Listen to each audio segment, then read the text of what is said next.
কংগ্রেস দলে থেকে যখন আমরা হাঁপিয়ে উঠেছিলাম দিল্লির দোস্তি ত্রিপুরার কুস্তিতে, একটা সময় 9-10 মাসের জন্য বিগত দিনে কি হয়েছে ত্রিপুরাতে, আমবাসার ঘটনা নিশ্চয়ই আপনাদের কাছে ভিডিওগুলো রয়েছে।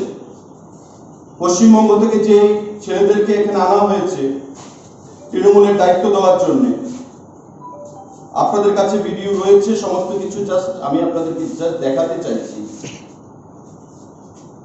সাংবাদিক বন্ধুরা।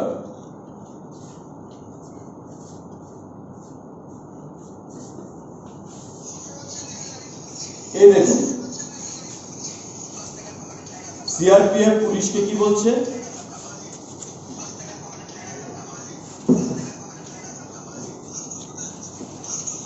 তাদের যুব নেতা নেত্রী বাইক ভাঙছে, ভাষা শুনুন। এ হচ্ছে বিদ্যাসাগরের রাজ্য, নেতাজির রাজ্য, স্বাধীনতা আন্দোলনকারীদের রাজ্য, সেখানকার ছেলেদের নেতৃত্বের ভাষা শুনুন।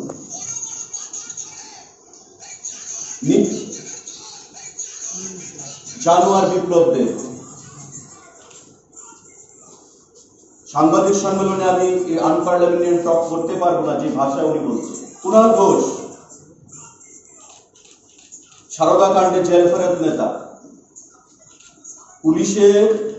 পুলিশকে বলছে ডোন্ট টিচ মি ল।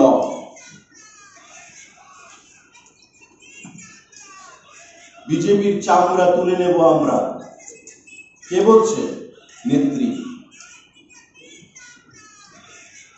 আজকে যদি তাদের উপর সঠিকভাবে আক্রমণ সংগঠিত হতো, আমি আপনাদের কাছে প্রশ্ন করতে চাইছি, এই সাংবাদিক সম্মেলন অনেকেই দেখছি, যদি সত্যিকারের অর্থে তাদের উপর আক্রমণ সংগঠিত হতো, তাদের স্থান থাকতো হাসপাতালে।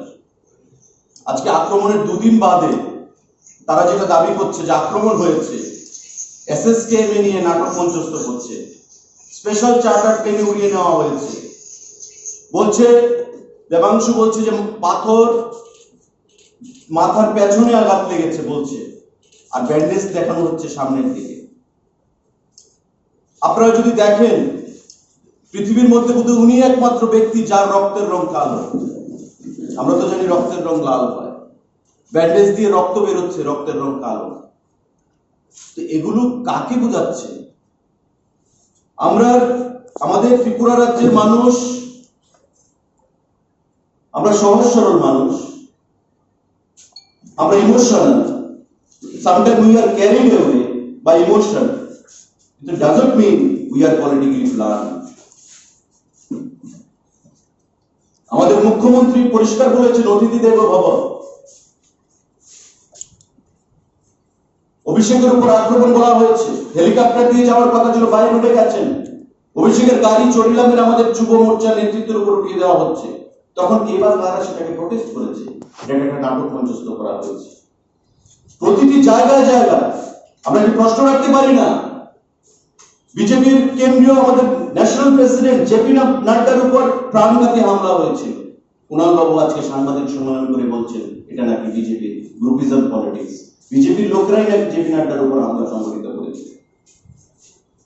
দিলীপ ঘোষের উপর প্রতিনিয়ত হামলা হয়েছে, দার্জিলিং থেকে শুরু করে প্রত্যেকটি জায়গায় ইট বৃষ্টি পাক্কেল দিয়ে তাদের অভ্যর্থনা জানানো হতো, কোথাও কোনো কেস হয়নি। তো আজকে নির্বাচনের পরবর্তী পর্যায়ে পশ্চিমবাংলায় আমাদের 3010 জন কার্যকর্তা আক্রান্ত হয়েছে, 3010 জন। আমাদের মৃত্যুর হুমকি দেওয়া হয়েছে 934 জনকে, সম্পত্তি নষ্ট করা হয়েছে 6976 জন মানুষের, প্রশাসনিক খুঁজুতির সেখানে হয়েছে 92 জনের, 116 জনকে অন্যান্যভাবে আক্রান্ত করা। ভারতীয় জনতা পার্টি সেই জিনিসটা করে দিয়েছে, রাজ্যের মানুষকে মুক্ত করে দিয়েছে কমিউনিস্টের অপশাসন থেকে 25 বছর। তৃণমূল চাইছে বাঁকা পথে আবার কমিউনিস্টের হাতে রাজ্যটাকে তুলে দিতে। শিখণ্ডীর মতো মহাভারতে আমরা দেখেছিলাম, ইনডাইরেক্টলি কমিউনিস্টকে সাহায্য করে দাও, সরকার গঠনের নাম করে মানুষকে বিভ্রান্ত করে ভোট কাটাকাটি করে দাও, তবে মানুষ বিভ্রান্ত হয়ে যাবে। ছোট্ট রাজ্য, 200, 400, 500, 1000 ভোটে সেখানে বিধানসভার জয় পরাজয় সংঘটিত হয়। তো স্বাভাবিকভাবেই মানুষকে বিভ্রান্ত করে দিয়ে কমিউনিস্টের হাতে যদি আমরা সরকারটা তুলে দিই, তবে মানিকবাবু খুশি হয়ে যাবেন, সীতারাম ইয়েচুরি খুশি হয়ে যাবেন, প্রকাশ কারাটটা খুশি হয়ে যাবেন, বিমান বসু যার সিগন্যাল দিয়েছেন গত 5 দিন আগে যে এখন আমাদের তৃণমূলকে সঙ্গে নিয়ে চলতে কোনো আপত্তি নেই, কারণ আগামী দিনে কমিউনিস্ট, কংগ্রেস এবং তৃণমূল সর্বভারতীয় স্তরে তারা একসঙ্গে থাকবে। কারণ পশ্চিমবাংলায় এখন আর তৃণমূল কংগ্রেসের শত্রু কমিউনিস্ট পার্টি নয়, এখন প্রধান বিরোধী দল হয়ে গেছে 3 থেকে 77 ভারতীয় জনতা পার্টি। বন্ধুরা, আমার আহ্বান থাকবে রাজ্যের প্রতিটি অংশের জনগণের কাছে যে সরকার চলছে, ভুল ত্রুটি থাকতে পারে, কিন্তু এর অর্থ এই নয় যে কমিউনিস্টকে ফায়দা করে দিতে হবে। সরকার চলছে, নতুন সরকার, মুখ্যমন্ত্রী থেকে শুরু করে প্রত্যেকের মন্ত্রীরা নতুন, বিধায়করা নতুন, তার আগে কেউ মন্ত্রিসভায় তাদের অভিজ্ঞতা নেই। রাজ্যের মানুষই ভুল ধরিয়ে দেবে, রাজ্যের মানুষের থেকে শিক্ষা নিয়ে আমরা আগামী দিনে নতুন করে আবার ত্রিপুরাকে সাজাতে চাই, কিন্তু অরাজক পরিবেশ তৈরি করে নয়, রাজ্যের মানুষকে বিভ্রান্ত করে নয়, প্রতিটি অংশের মানুষকে সঙ্গে নিয়ে আমাদের যে সুন্দর ত্রিপুরা মোদীজি ডাক দিয়েছেন, আমাদের সরকার কাজ করছে, মুখ্যমন্ত্রী কাজ করছে, সেই দিকে আমাদের এগিয়ে যেতে হবে। কোনো বিভ্রান্তি শিকার যেন আমরা কেউ না হই, সেদিকে আমাদের লক্ষ্য রাখতে হবে।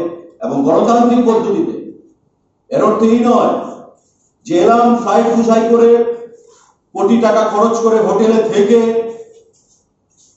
মানুষকে বিভ্রান্ত করব, সরকার গঠন করব। গণতান্ত্রিক পদ্ধতিতে আমাদের প্রতিটি ইঞ্চিতে ইঞ্চিতে আমাদের লড়াই হবে। আমরা গণতন্ত্রে বিশ্বাসী, পৃথিবীর বৃহৎ দল ভারতীয় জনতা পার্টি আমাদের গণতন্ত্রে বিশ্বাস করেই বিগত দিনে আমাদের লড়াই করে কমিউনিস্ট পার্টিকে আমরা হারাতে পেরেছি। ইঞ্চিতে ইঞ্চিতে আমাদের লড়াই হবে গণতান্ত্রিক পদ্ধতিতে, মানুষকে সঙ্গে নিয়ে, মানুষকে ভালোবেসে, মানুষের আশীর্বাদকে পুঁজি করে। সুতরাং বন্ধুরা, আপনারাও সহযোগিতা করবেন। গতকালকে একটি ঘটনা আমরা দেখলাম যে সাংবাদিক বন্ধুরা বৃষ্টির মধ্যে দাঁড়িয়ে রয়েছে, আপনাদেরকে ঢুকতে দেওয়া হয়নি সেই হোটেলের সামনে। কি বলছে? যে বারণ করা হয়েছে, সাংবাদিকদেরকে ঢুকতে দেওয়া হবে না। সাংবাদিক বন্ধুরা চেষ্টা করেছেন, আপনারা ঢুকতে পারেননি, বৃষ্টির মধ্যে সেখানে আপনারা গেটের বাইরে ছিলেন। গণতন্ত্রে যাদের আস্থা নেই, আজকে সেই জিনিসগুলো ভারতীয় জনতা পার্টি ক্ষমতায় আসার পরবর্তী সময়ে সাংবাদিকদের জন্য ভাতা সিস্টেম চালু করেছে। আপনাদের ডিউটি করতে গিয়ে যেন কোনো বাধার সম্মুখীন হতে না হয়, জ্যাকেট সিস্টেম চালু করেছে। সাংবাদিকদের জন্য হাউজিং চিন্তা ভাবনা চলছে প্রকল্পে। সিবিআই তদন্ত, সাংবাদিক হত্যার সিবিআই তদন্ত দাবি করা হয়েছে এবং সিবিআই এর কাছে প্রদান করা হয়েছে। সাংবাদিক গণতন্ত্রের চতুর্থ স্তম্ভ সংবাদপত্র, এবং আপনারা হচ্ছেন তার ধারক বাহক। তো স্বাভাবিকভাবে আপনারা যদি শক্তিশালী হন, গণতন্ত্র শক্তিশালী হবে, মানুষ শক্তিশালী হবে। ভারতীয় জনতা পার্টি সেদিকেই কাজ করে যাচ্ছে। আপনারাও সহযোগিতার হাত বাড়িয়ে দিয়েছেন বিগত দিনে। আমরা আশা করব পরবর্তী পর্যায়ে ধর্ষণের চেষ্টা করা হয়েছে 54 জনকে, টোটাল 11,222 জন মানুষ আমাদের বিভিন্নভাবে সেখানে রাজনৈতিক পরবর্তী, সেখানে নির্বাচনের পরবর্তী সময়ে আক্রান্ত হয়েছে, খুন হয়েছে, ধর্ষণ হয়েছে, সম্পত্তি নষ্ট হয়েছে বিভিন্নভাবে, এবং 1 লক্ষ মানুষ এখন পর্যন্ত রাজ্য ছাড়া রয়েছে। সাংবাদিক 1 লক্ষ মানুষ, আসামে, দিল্লিতে, মুম্বাইতে, অ্যাক্রস দ্য কান্ট্রি 20,000 মানুষ তাদের বিভিন্ন জেলাতে পালিয়ে রয়েছে। এই হচ্ছে গণতন্ত্রের নমুনা পশ্চিমবাংলায় আমরা দেখতে পাচ্ছি। এবং আপনি দেখবেন, আমি আরেকটা নমুনা আপনাদেরকে দেখাতে চাইছি। আমাদের পশ্চিমবাংলা, এই দেখুন, তৃণমূলের নেতা ধর্ষণ করার চেষ্টা করছে বিজেপির লোকদের। বাগনানে বিজেপি কর্মীর স্ত্রীকে গণধর্ষণের অভিযোগ। ঘটনা তৃণমূলের অঞ্চল সভাপতি, যুব তৃণমূল সভাপতি গ্রেপ্তার। কে বলছে? এবিপি আনন্দ বলছে। বাগনানে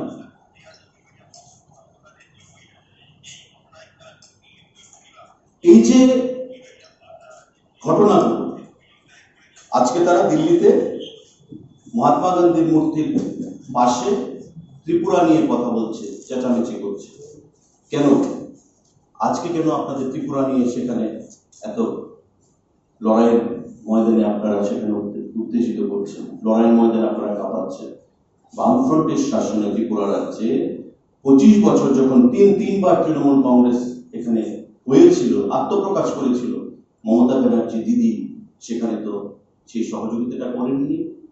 আজকে কেন করছেন? কারণ আজকে বুঝি বিরোধী দল কমিউনিস্ট পার্টি নয়, আজকে বিরোধী হচ্ছে ভারতীয় জনতা পার্টি। কংগ্রেস পারেনি, তৃণমূল পারেনি, নরেন্দ্র মোদীজি, অমিত শাহজি, জেপি নাড্ডাজি, বিপ্লব দেবকে সামনে রেখে রাজ্যকে মুক্ত করে দিয়েছে কমিউনিস্টের হাত থেকে। বিগত দিনে যেটা কোনো দল পারেনি, ভারতীয় জনতা পার্টি সেটা করে দিয়েছে। আজকে তাই নজর পড়েছে ত্রিপুরা, শান্তির ত্রিপুরাতে একটা অশান্তির বাতাবরণ তৈরি করে খুন, সন্ত্রাস, হুজ্জুতি যেটা পশ্চিমবাংলায় হচ্ছে সেটা রেপ্লিকা, তাকে এখানে ডিটু করে কিভাবে মানুষকে বিভ্রান্ত করা যায়, এবং বলছে তৃণমূল সরকার গঠন করবে। তাই আপনাদের মাধ্যমে আমাদের আহ্বান থাকবে রাজ্যবাসীর উদ্দেশ্যে যে বিভ্রান্ত হওয়ার কোনো জায়গা নেই। আমাদের সরকার 3 বছরের একটু সময় অতিক্রান্ত করেছে। 25 বছরের সঙ্গে 3 বছরের 5 বা 5 বছরের তুলনা করলে ভুল হবে। এই 3-3.5 বছরের মধ্যে প্রায় 1.5 বছর আমরা করোনা পিরিয়ডে কাটিয়েছি। মানুষকে বাঁচিয়ে রাখার জন্য লড়াই চলছে। ভারতবর্ষের প্রধানমন্ত্রী বিনামূল্যে এ রাজ্যের প্রত্যেকটি মানুষকে ভ্যাকসিন দিয়েছে। আজকে যদি অন্য সরকার থাকতো, ভ্যাকসিন নিয়ে কালোবাজারি হতো। বিনামূল্যে আমরা হাসপাতালগুলোর মাধ্যমে ভ্যাকসিন প্রদান করেছি। মাননীয় মুখ্যমন্ত্রী এই করোনা কালে 7 লক্ষ মানুষকে 1000 টাকা করে ডাইরেক্ট ব্যাংক অ্যাকাউন্টে দিয়েছেন। 7 লক্ষ মানুষকে 1000 টাকা রেশন সামগ্রী প্রদান করেছেন। ভাতার প্রাপক তাদেরকে 3 মাসের ভাতা অ্যাডভান্স প্রদান করা হয়েছে, যাতে করোনা কালে তাদের অসুবিধার মধ্যে পড়তে না হয়। প্রতিনিয়ত মানুষকে কিভাবে বাঁচিয়ে রাখা যাবে, এবং ভ্যাকসিনেশন যে ড্রাইভ ত্রিপুরা রাজ্যে, আপনারা জানেন যে ভারতবর্ষের মধ্যে প্রায় প্রথম স্থানের কাছে চলে গেছে ভ্যাকসিনেশন ড্রাইভ। ছোট্ট রাজ্য, তারপরে মুখ্যমন্ত্রী থেকে শুরু করে প্রতিটি মন্ত্রী, প্রতিটি বিধায়ক, আমলারা, পার্টির কার্যকর্তারা প্রত্যেকে রাজ্যের প্রতিটি জায়গায় ঘুরে ভ্যাকসিনেশন দিয়ে মানুষকে কিভাবে করোনা থেকে মুক্ত করা যায় সেই চেষ্টা চালিয়ে যাচ্ছে। পশ্চিমবঙ্গে কেন হচ্ছে না? কেন পশ্চিমবাংলায় হচ্ছে না? কেন পশ্চিমবাংলায় কেন্দ্রীয় সরকারের বিভিন্ন প্রকল্পগুলো গ্রহণ করা হচ্ছে না? কারণ নরেন্দ্র মোদী বা ভারতীয় জনতা পার্টি সেখানে প্রশংসা করবে, মানুষ মোদীজিকে সমর্থন করবে। তাই কেন্দ্রীয় সরকারের কোনো প্রকল্প অ্যাকসেপ্ট করা যাবে না। মানুষকে ভুল বুঝাতে হবে, বিভ্রান্ত করতে হবে। এই জায়গায় দাঁড়িয়ে রয়েছে রাজনীতিটা। সমস্ত ধরনের সহযোগিতা করা হবে ত্রিপুরা রাজ্যের মানুষকে। কিন্তু আমরা দেখলাম আবেগপ্রবীত হয়ে গেছিল ত্রিপুরার মানুষ। আমরা দেখলাম পরবর্তী সময়ে যে ওনার এই বক্তব্য শুধু বক্তব্যের মধ্যেই থাকলো। 6% ভোট গ্রহণের জন্য, 6% ভোট সেখানে অ্যাচিভ করার জন্য, তৃণমূল কংগ্রেসকে, সর্বভারতীয় তৃণমূল কংগ্রেসের তকমা লাগানোর জন্য, একটা আঞ্চলিক দল থেকে ন্যাশনাল পার্টিতে রূপান্তরিত করার জন্য ত্রিপুরা রাজ্যের 6% ভোটের প্রয়োজন ছিল, এবং সেটাকে এনকেশ করার জন্য ত্রিপুরাতেও মানুষকে বুঝিয়ে, ইমোশনালি মানুষকে সেখানে আবেগপ্রবৃত্ত করা হয়েছে। কিন্তু আমাদের যখন প্রয়োজনীয়তা ছিল কমিউনিস্টের বিরুদ্ধে লড়াই করা, সহযোগিতা করা, দিল্লির লোকসভাতে ত্রিপুরা রাজ্যের খুন, ধর্ষণ, সন্ত্রাস, অরাজকতাগুলিকে তুলে ধরা, দিল্লির যন্তর মন্তর থেকে শুরু করে প্রত্যেকটি জায়গায় সেখানে মানুষকে বোঝানো, রাজ্যবাসীর হয়ে তৃণমূল কংগ্রেস কিন্তু তখন কোনো কথা বলেনি, কারণ বিরোধী দল ছিল কে? Communist party.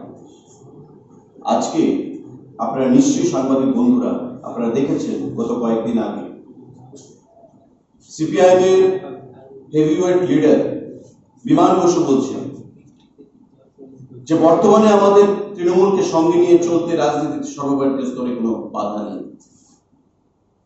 আজকে বিমান বসু সকালবেলা ঘুম থেকে উঠে তৃণমূলকে গালাগামন্দ না করলে ওনার সারাটা দিন ভালো যেত না। কমিউনিস্ট পার্টির নেতা উনি বলছেন যে আমাদের তৃণমূলকে সঙ্গে নিয়ে চলতে কোনো বাধা নেই। মানে কি?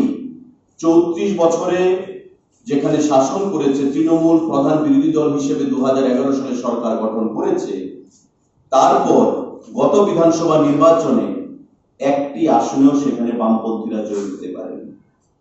একটি আসনেও বামপন্থীরা জয়ী হতে পারেনি পশ্চিম বাংলায়। এখন দেখছে যে রাজ্যে ঘুরে মুশকিল হয়ে গেছে ঘুরে দাঁড়ানো, তাই তৃণমূলকে সঙ্গে নিয়ে সর্বভারতীয় স্তরে আমাদেরকে চলতে হবে বিজেপিকে রোকার জন্য। আর মমতা ব্যানার্জি তৃণমূল সুপ্রিমো, উনি দেখলেন যে প্রধান বিরোধী দল কংগ্রেস দুর্বল হয়ে গেছে, তাই আমরা তৃণমূল কংগ্রেসের নেতৃত্বে আগামী দিনে দিল্লিতে সরকার গঠন করব স্লোগান তুলে দিয়েছেন। প্রধানমন্ত্রীর চেয়ারটা হচ্ছে লক্ষ্য।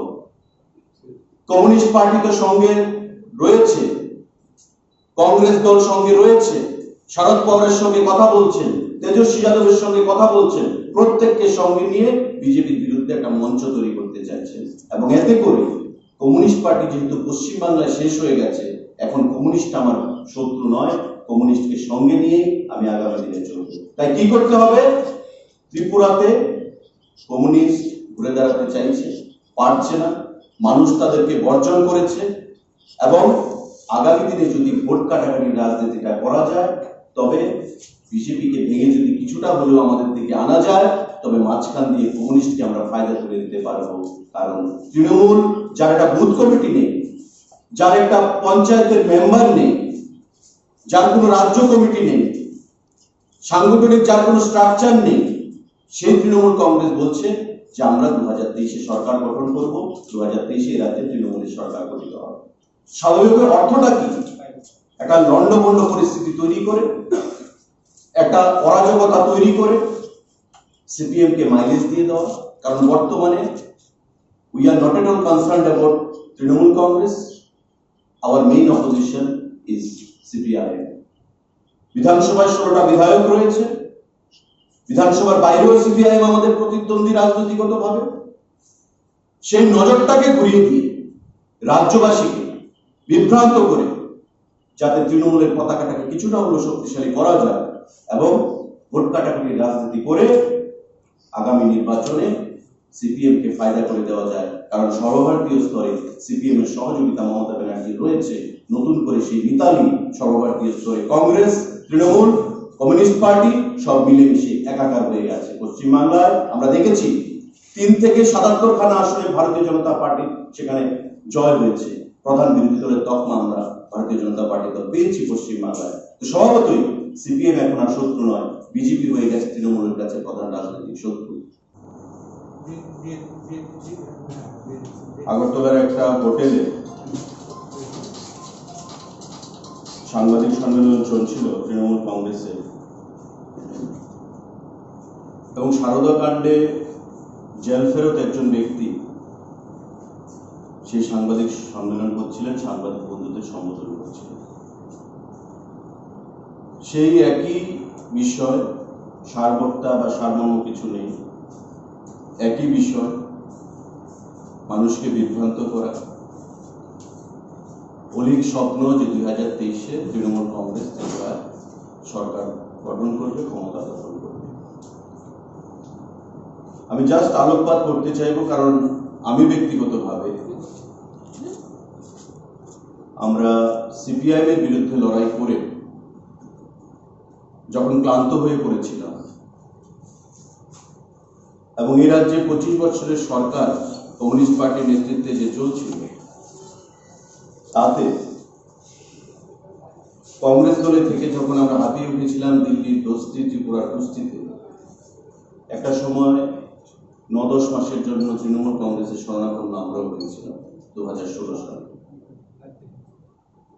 কুণাল বাবু বা বিগত কয়েকদিনে প্রাপ্ত বসু, মলয় ঘটক, কৃতব্রত ব্যানার্জি, এই সমস্ত নেতৃত্ব, অভিষেক বন্দ্যোপাধ্যায় বিগত কয়েকদিন ধরে যেভাবে রাজ্যবাসীকে বোঝানোর চেষ্টা করছেন যে তারা 23-এ সরকার দখল করবে, স্বাভাবিকভাবে রাজ্যবাসীর মনে একটা কৌতূহল সৃষ্টি হয়েছে যে বিগত 10 বছর ধরে যে দলটা ত্রিপুরা রাজ্যের সংগঠন নিয়ে কোনো মাথা ব্যথা ছিল না, হঠাৎ করে এই সুন্দর পরিবেশটাকে বিষিয়ে তোলার জন্য ত্রিপুরা রাজ্যে তাদের কেন আবির্ভাব হলো? আপনারা সাংবাদিক বন্ধুরা, বর্তমানে আমরা সোশ্যাল মিডিয়ার যুগে বাস করি। আমাদের প্রত্যেকের হাতে অ্যান্ড্রয়েড, আইফোন রয়েছে এবং আজকে আমাদের এই সাংবাদিক সম্মেলন পৃথিবীর বিভিন্ন জায়গা সেখানে লাইভ হচ্ছে, মানুষ দেখতে পাচ্ছে। তো ফাঁকি দেওয়ার কোনো জায়গা নেই, মানুষকে ভুল বোঝানোর কোনো সুযোগ নেই, স্থান নেই। আপনারা নিশ্চয়ই বুঝবেন, মানুষ নিশ্চয়ই সুন্দরভাবে বুঝে নেবে। আমি একটু আগে থেকে বলতে চাই যে তৃণমূল কংগ্রেস ত্রিপুরা রাজ্যে তার যাত্রাপথ শুরু করেছিল 1998 সালে প্রয়াত প্রাক্তন মুখ্যমন্ত্রী সুধীর রঞ্জন মজুমদারের হাত ধরে। এবং আমাদের দলে আজকে যারা অনেক বিধায়করা রয়েছেন তৃণমূল কংগ্রেসেই ছিলেন এক সময়, কিন্তু তারপরেও অনেক বড় বড় লম্ফ জম্ফ তৃণমূল নেত্রী ত্রিপুরা ভিজিট সমস্ত কিছু করেও ত্রিপুরার প্রতি কমিউনিস্ট পার্টিকে সরাতে গিয়ে যে প্রচেষ্টা প্রয়োজন ছিল, তদানীন্তন সময়ে কিন্তু তৃণমূল কংগ্রেস থেকে আমরা সে সাহায্য পাইনি, পরিলক্ষিত করিনি। 2014 সালেও হলো এবং 2016 সালে বিধানসভার ভেতর এবং বিধানসভার বাইরে কংগ্রেস থেকে যে 6 জন বিধায়ক তৃণমূল কংগ্রেসে যোগদান করেছিল, তাতে করে তৃণমূল কংগ্রেস রেডি ত্রিপুরাতে বিরোধী দলের মর্যাদা পেয়েছিল বিধানসভার ভেতরে এবং বিধানসভার বাইরেও। আস্তাবল ময়দানে লক্ষ লোকের সমাবেশ, সেখানে তৃণমূল নেত্রী মমতা বন্দ্যোপাধ্যায় নিজে প্রত্যক্ষ করেছিলেন, রাজ্যবাসীকে সম্বোধন করেছিলেন। কি বলেছিলেন? যে বাংলার কাছে যদি একটা রুটি থাকে, আমরা অর্ধেকটা বাংলাকে রাখবো, বাংলার জন্য রাখবো, আর অর্ধেকটা আমরা ত্রিপুরার মানুষের জন্য। যে অ্যারেস্ট আর ডিটেনশন একই জিনিস না। একটা হচ্ছে অ্যারেস্ট, তার মধ্যে কিছু সেকশন ইমপ্লিকেট করা হয়। আরেকটা হচ্ছে ডিটেনশন, যে আমি আপনাকে আটকে রাখলাম, আপনি সামনে এগোতে পারবেন না। ঘটনা হয়েছে আমবাসাতে, পুলিশ এসকর্ট করে তাদেরকে খোয়াই রোড দিয়ে এনেছে। পরবর্তী সময় পরিস্থিতি বিচার করে পুলিশ বলেছে আমরা এখন যাবো না, আপনারা খোয়াই থাকবেন। আমি আপনাদেরকে প্রশ্ন করছি, যদি অ্যারেস্ট হতো তবে তো নন বেলেবল সেকশন ইমপ্লিকেট করা হতো, তো তারা বেল কি করে পেল? এই জিনিসটা আপনারা একটু ক্লিয়ার করে নেবেন, আমাদের অনুরোধ থাকবে। আর এই কলকাতা থেকে নেতৃবৃন্দরা এসে ডাইরেক্ট যারা খোয়াইতে গিয়ে আপনারা দেখেছেন, সমস্ত আনপার্লামেন্টারিয়ান টক থানার ভেতর অফিসারকে বলছে যে আপনার অশোক স্তম্ভ এটা পদ্মফুল নয়। নেতাবাবুরা বলছেন, নেত্রীরা বলছেন, যা তা কথা বলেছেন এবং সরকারি কাজে বাধাদান করেছেন। এবং আপনি জানেন যে সরকারি কাজে বাধাদান মানে একটা নন বেলেবল সেকশন, বেল পাওয়ার কথা নয়। তো বেল কি করে পেল? আমাদের যেটা বলছেন কুণাল ঘোষ সাংবাদিক সম্মেলন করে, যে পুলিশকে আমরা দলদাসে পরিণত করেছি বা প্রশাসনকে আমরা দলদাসে পরিণত করেছি, তবে আমাদের দল থেকে, প্রশাসন থেকে তাদের উপর প্রেশার থাকতো যে তারা যেন কোন অবস্থাতে বেল না পায়। তো তারা বেল কি করে পেল? আমরা তো সেটা বিশ্বাসী নই, কোন অবস্থাতেই নয়। আইন আইনের মতো চলবে, পুলিশ পুলিশের মতো চলবে। এবং পুলিশের কাজে যদি আমাদের কোনো ইন্টারফারেন্স থাকতো, বিগত দিনে আমাদেরও দলেরও অনেক ছেলেরা এখন জেলে কেন থাকে? তার কারণ বিগত দিনে যে জিনিসটা ছিল না কমিউনিস্ট শাসনে, যে পার্টি অফিস থেকে ঠিক করতো যে কে কোথায় যাবে, কে অ্যারেস্ট হবে, কে ছাড়া পাবে।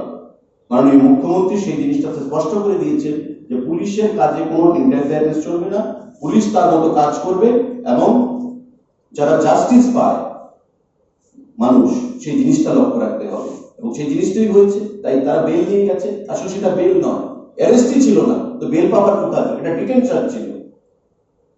ডিটেনশন আর অ্যারেস্ট এক নয়, এজিটেশন। ওইখানে নাকি আমি ব্ল্যাক ফ্ল্যাগ দেখাবো কোন নেতাকে, কাউকে, এটা আমার রাইট, অধিকার রয়েছে, এটা হতেই পারে।